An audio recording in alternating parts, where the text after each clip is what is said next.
নমস্কার বন্ধুরা, শুভ দুপুর। আজ রান্না করছি পাবদা মাছ। এই দেখো 4 পিস পাবদা মাছ আছে।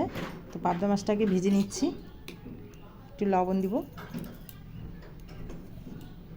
একটু হলুদ দিয়ে পাবদা মাছটা এখন ভেজে নেব।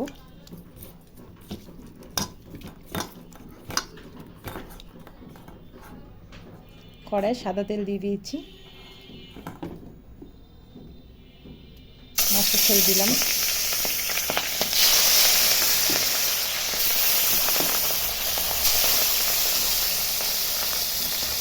মাছটা ভেজে নিচ্ছি, ততক্ষণ মশলাপাতি তৈরি করে নিচ্ছি। মশলা দিচ্ছি, দেখো পেঁয়াজ কুচি করে নিয়েছি দুটা, একটা টমেটো দিয়েছি, একটু পাকা লঙ্কা নেই, কাঁচা লঙ্কা বেটে নিয়েছি, তার জন্য কালার হওয়ার জন্য একটু কাশ্মীরি লঙ্কার গুঁড়া দেবো আর একটু জিরার গুঁড়া দেবো। তো রান্নাটা দেখো, সঙ্গে থাকো। পাবদা মাছটা আমার ভাজা হয়ে গেছে, এখন উঠিয়ে নেব। বেশি ভাজবো না, অল্প ভাজবো। মাছটা তুলে নিয়েছি, ওই তেলে এখন পেঁয়াজগুলো ছেড়ে দিচ্ছে। আগে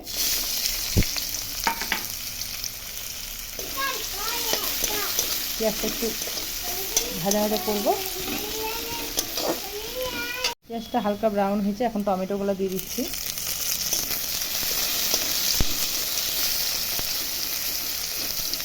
টমেটোগুলো একটু ভাজা নরম হবে, তারপরে আমি লঙ্কা বাটাটা দিব। দেখো বন্ধুরা, টমেটোটা একটু নরম হয়ে এসেছে, এখন একটু কাঁচা লঙ্কা বাটাটা দিয়ে দিচ্ছি। দিদি লঙ্কার গুঁড়া জিরার গুঁড়াটাও দিয়ে দেবো। হলুদ দিয়ে দেবো, স্বাদ মতো নুন দিয়ে দেবো। মশলাটা ভালো করে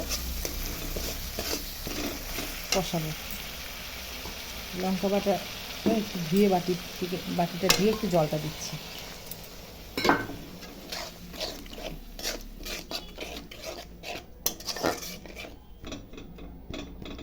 মশলাটা একটু কষুক। মশলাটা দেখো কি সুন্দর কষে এসেছে। স্বাদটা ব্যালেন্স রাখার জন্য একটু চিনি দিব,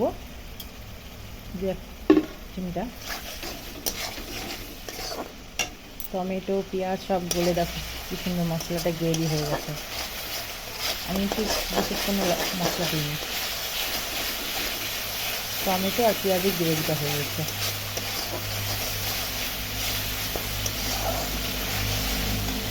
মশলাটা কষে গেছে, এখন একটু ঝোল দিয়ে দেবো।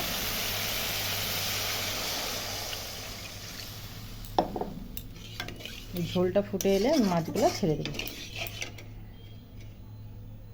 আমার ঝোলটা দেখো টকবক করে ফুটে এসেছে, এখন ওই যে মাছগুলো ছেড়ে দিচ্ছি।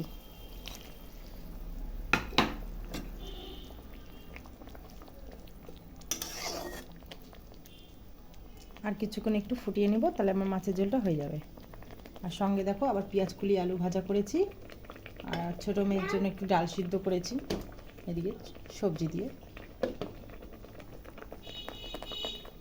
তো দেখো বন্ধুরা, আমার পাবদা মাছের কালিয়া তৈরি হয়ে গেছে। ঝোলটা ভালো লাগলে তোমরা এইভাবে বাড়িতে করে খাবে। টাটা বন্ধুরা।